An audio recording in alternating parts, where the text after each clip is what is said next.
Hi, everyone, and welcome to Between the Prompts, the show where we explore how AI is reshaping teaching and learning. I'm Vanessa. And I'm Melissa. We're both educators who are curious, sometimes skeptical, and always excited about how AI is showing up in education and beyond. Each week, we'll dive into a topic that's on our minds and probably on yours too, whether you're a student, an educator, or just trying to make sense of all the AI buzz. Today, we're talking about how AI is affecting assessment. Oh, Vanessa, as we get started, I have to say that AI and assessment is one of my favorite topics right now. What do you like about it? I love the questions that are jumping up around this topic, and I love how it's changing what we're doing in the classrooms and the support and the ideas that are being generated around what faculty are doing and how we're just rethinking assessment in this way that is kind of unique, and it's asking everybody to think about how learning happens. So this is really one of my favorite topics.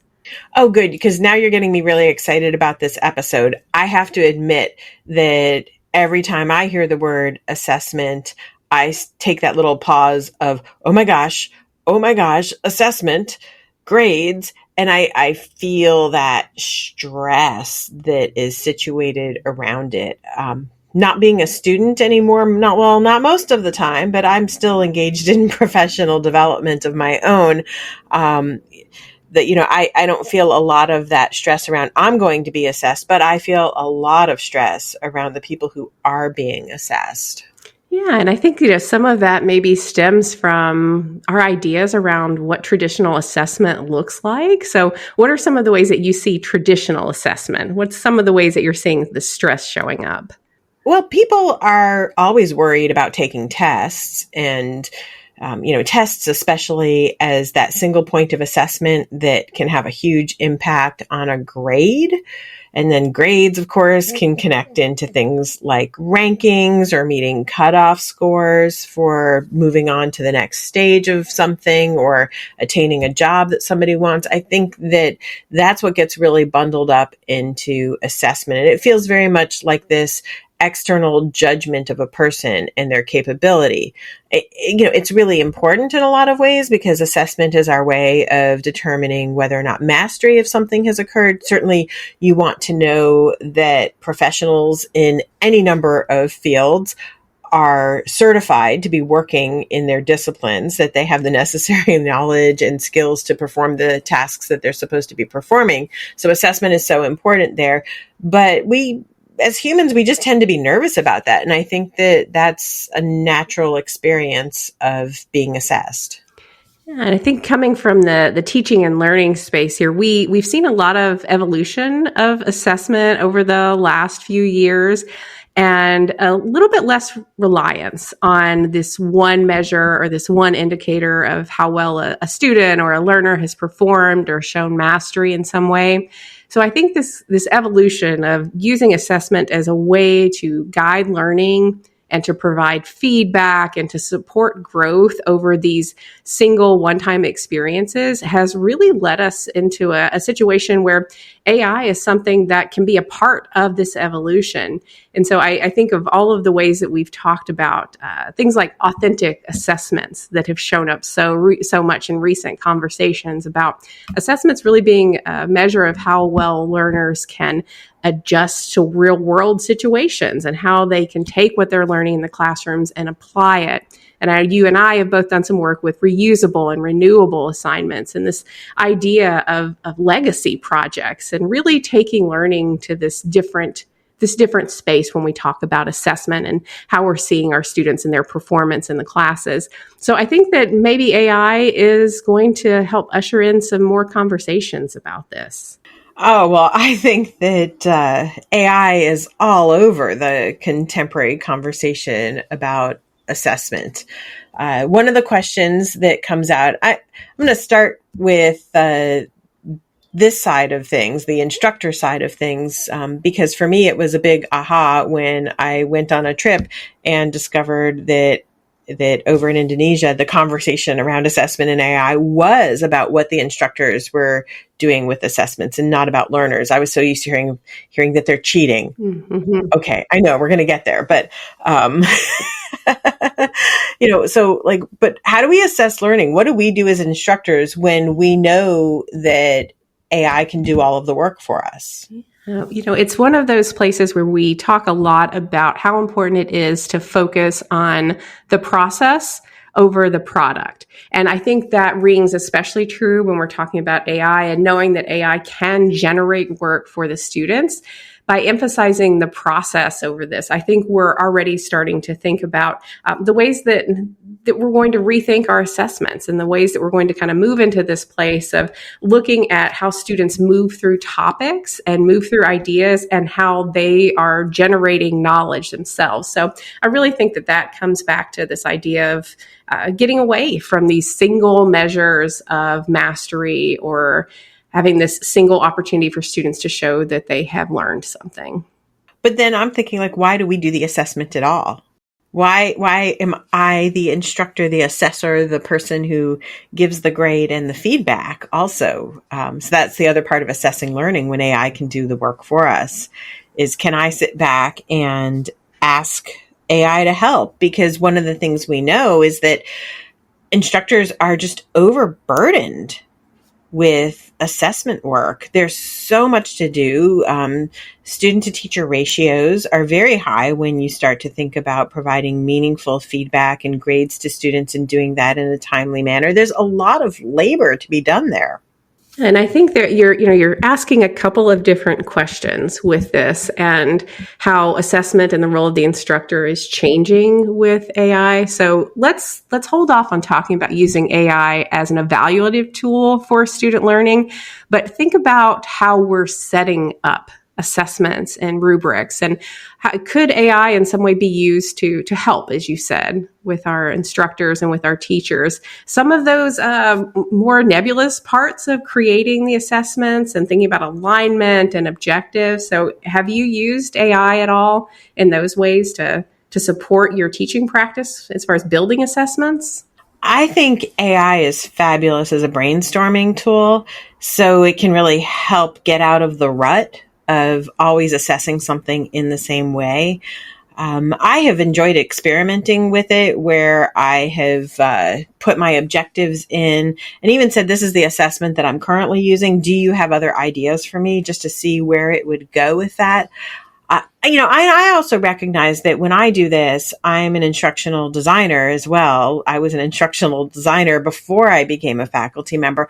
I have a lot of experience working with objectives, content development, assessment development, and ensuring the instructional alignment of all of that. But I can see where AI, which does have the ability to check for alignment and make suggestions, can be a really powerful tool for instructors.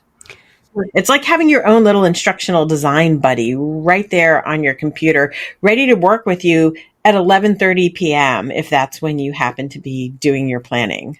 Yeah, I think so too. And we see this a lot when working with faculty and thinking through how they're creating assessments and then making sure that the assessments are actually designed to help them measure and evaluate the student performance on that particular assignment or on that series of assignments, and then how well that's connected back to the learning objectives for the course.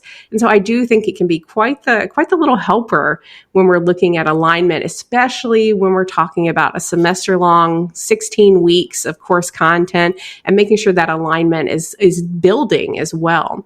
And it gets back to this question that we've had when looking at learning and AI. It's the expertise still has to be there, though. We can't just ask it these questions if we don't understand objectives and alignment with assessment. So how much of the role do you think the expertise plays in this for faculty and for instructors? Oh, I think expertise is absolutely still critical, because as an educator, you know who your students are, you know what they're capable of doing, you know what they've done as prerequisites, you know what's happening next in the curriculum. All of this knowledge is pertinent. Plus all of your subject matter area knowledge also relates to this. I mean, AI can make some really fascinating connections, and it can make some great recommendations, but it can also make some bad connections and can make some recommendations that aren't feasible. And now I've wondered, would it do a better job and require less thought of the educator if loaded into the prompt on the front end was all of these details that I've just suggested reside somewhere in the brain of the educator or the instructional designer? But at that point, if we're doing a complete learner analysis and feeding that into AI, it's like, why are we using AI at all? We've basically just done that all ourselves. So I think more that quick brainstorm part. Although, can I tell you what I really like the idea of using AI for in the assessment cycle? Oh, please do. Rubrics. Love it. I hate developing rubrics. I just think that it is not a fun task. I know students appreciate having rubrics. I really like to have clear set of specifications for the students to meet, but now we're talking about either identifying mastery or identifying excellence. But if you want to break something down into, 5 different categories on a rubric, I'm just not a fan of doing that. And I found that AI can be useful in starting to suggest to me what performance might look like at different levels and some of the language that I could use. Because, of course, right, it's read tons of rubrics. And so it has a lot to develop suggestions for me. And so that, to me, is a really powerful way of using AI. And I can also use it as a check for the same kinds of things. If I fed in an assignment and just said, design me a rubric, and didn't even tell it what categories, and I know what it's pulling out is what it sees the student doing in order to complete the assignment. And then I can look at it and say, is that really what I'm asking the student to do? Is that really what I want to assess the student on? And I might even go back and adjust the assignment based on what AI has suggested would be the rubric for that assignment. Yeah, it's been a really powerful tool with rubrics, and even in working with different types of rubrics, how quickly it can generate these different setups that we can use if we're looking at something holistically, or if we're looking at it as a mastery path that's part of a longer project where another rubric could come in. And as you said, it's going to give suggestions, and then it's really up to us to be able to use the nuance and the understanding we have of what those words mean at the different levels. But it just saves so much time in creating rubrics. Okay, so we've developed the perfect assignment. And we have a fabulous to use AI terms, because it always tells me everything's a fabulous idea. We have a fabulous rubric, and now our students have given us their assignments. How does AI help us in this process of developing feedback and assigning grades? Oh, this is such a great question. And I think I'm going to answer it with probably the least... let's say it this way. I'm going to answer it in a way that's going to highlight some of the ethical uses of this, because I think we could get into some questions about using student data and student information for feedback. However, what I have found to be really powerful is with collective feedback.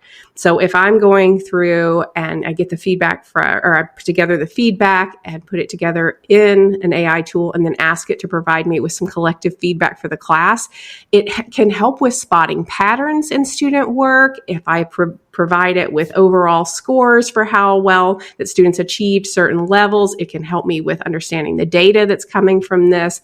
And it's something that gives feedback in a way that will allow me to address some of the trends that we see with the students. So I want to answer that question first from the big perspective of what it can do with when you're dealing with a lot of students and a lot of individualized feedback, and then putting it together in a way that's going to be beneficial to the class as a whole. How about at the individual level? What are your thoughts on that? At the individual level, I played with this. To be clear, because I have a real big issue with ethics and such, I did not put anything into it that I shouldn't be putting into AI. I did not take my actual students' assignments and feed it in. But instead, I had some writing samples that were just examples from something else. And I decided to feed them in and give it a general sense of like what I would like it to generate as feedback to see what would happen. And it did what I call the classic AI thing. Like, it decided that it was going to provide 3 points about this dimension on each sample that I put in. So like, I provided the first one and it wrote up some feedback. It was overly complimentary in some ways and not critical enough, meaning it didn't really get into the kinds of insights that I would like to give students about what they should push further or harder on. And then I noticed that it seemed to be learning from each individual piece. So I put the first piece up and said, give me some feedback on this. And the next piece was a similar kind of piece and said, okay, now give me some feedback on this. And now give me feedback on that. And I could see it just sort of like developing and refining the feedback. So everybody would be getting parallel feedback, as it learned what the assignment was and what the items that my fake students here would produce would actually look like. And I've reflected on that and thought, like, is that actually how I give feedback? And it's like, no, that's not how I give feedback. I might have some standardized comments that I use for issues that I see coming up again and again, but I find that I can't even copy and paste those in. I know there are people who do that, but it never seems to work for me because I find that I need to personalize them all the time. So I might start out with a base of a comment, but then I'm going to be changing it again and again and again. So even if I started with 4 base comments for one student and then ended up giving the same 4 base comments to another student, the actual feedback that they got in the end would look entirely different with a couple of common turns of phrase in there. And AI is doing similarity across the different pieces, but it's manifesting in an entirely different way than when I do it as a human. So I feel a little unsettled about that individual level feedback. I don't think it's quite as insightful as the feedback that I would offer as a human. My job has not been taken by AI today. No, and as you said, we experimented this with some of my students as well to see what the feedback was looking like, and it really it's a pattern, and it's replacing the key details with whatever is in the paper that has been presented to it or in the response. And it's the exact same thing. It doesn't really provide much insight. And so I do think that's an area where I don't think we can count on AI as to be anything like the evaluation that would happen at the human level. And it's very redundant and very repetitive with what it's producing and doesn't really get into the big questions that we're asking with these assessments. So, this also, when we think about this personalized feedback that we're leaving and how important that is, I wonder also about like personalized learning experiences that we can create. So how are we seeing AI come in to create more personalized learning experiences from the instructor side? So the work that instructors typically do to try to personalize scenarios or case studies. What about AI? Does it play a role in this? I don't normally think about that so much from the assessment component as much as I do from the teaching and content area component. So if I know that I've got a group of learners who are really interested in applying the knowledge and skills of the class in a particular context, I can use AI to help generate some scenarios that are in that context. Of course, if I was going to use some sort of scenario-based assessment, I could have it generating those scenarios for them. Or, like if I had essay questions on a test, I could ask it to help me revise those so that they would match like a different professional context if I have learners who are working toward degrees in different professional areas. So that kind of personalization I could see happening and being able to use AI to help me do that. Yeah, and I think there's something to be said about some of the more formative assessments that come along as we're going through a course, where we can come in as the human instructors, and we come in and see where students typically are having questions or what possible scenarios they haven't considered, and using AI as a tool to help us expand on that. So we're not limited to just the resources we have or the textbook or the specific examples that come with the course. We now have this opportunity to create other scenarios and use AI as a way to help define those and make them unique to each of our learners, which I think is a pretty cool use of the AI tools as well. So Melissa, I want to point out, I noticed that we both keep saying human instructors. And so implied in that is that there is this non-human instructor that we're dealing with. I just love that's where we've really gone with our language. So as human instructors, what do you see is the things that human instructors are doing to change their assessments, because they know that students are using AI and that they're concerned about that. Yeah, it's one of those, as human instructors, we're also seeing this enormous uptick in requests in teaching and learning spaces and faculty and professional development spaces where instructors are asking for ideas and they want to collaborate with their peers on this, on how do we change our assessments. And some phrases that have been thrown around a lot, like how do we make them AI proof, to which we pretty much all say, you can't really do that, so let's move away from that language. And instead, we are looking at things like AI resistance and AI resiliency. And I think a lot of us have latched onto this idea of AI resiliency. So we're creating these assignments where AI can be a part of it, but it really shouldn't impact the outcome and the educational value of whatever the assessment is. So keeping in mind that students may have access to all of these tools, what are we doing? And there has been, I'm going to start with a little bit of a backlash that we've seen. And let's call it the return of the blue book, where there has been this push to bring students into classrooms, into physical classrooms with no devices and nothing but their pens and blue books. I'm not even sure all of our listeners will know what a blue book is, but it's this exam booklet that's just blank paper. And I don't know. I don't think that that's a very feasible solution to this if we're seeing problems. And it reminds me so much of the shifts with online learning and some of the questions that we always get about online learning and how can we verify what's happening in online spaces. So have you seen any examples of these return of the blue book scenarios and situations with faculty coming up with these types of answers?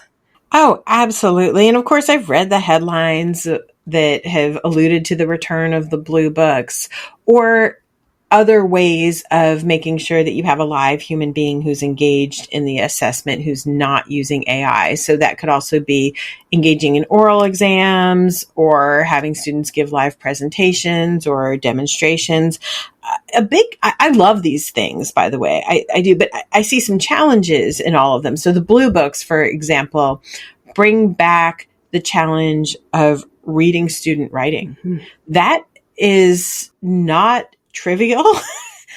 That's definitely an issue. I'm not even sure the degree to which that would tap into these other issues I hear, like we don't teach cursive anymore. Mm-hmm. So they're printing, but also I've heard that young folks don't like to have to write out by hand anymore. And, all the hand cramps that you get. Oh, that's what I think about when I think about the blue books myself, is filling them out and getting cramped hands. Or oral examinations and live demonstrations. Do we have the time to do that? And what's our instructor to student ratio?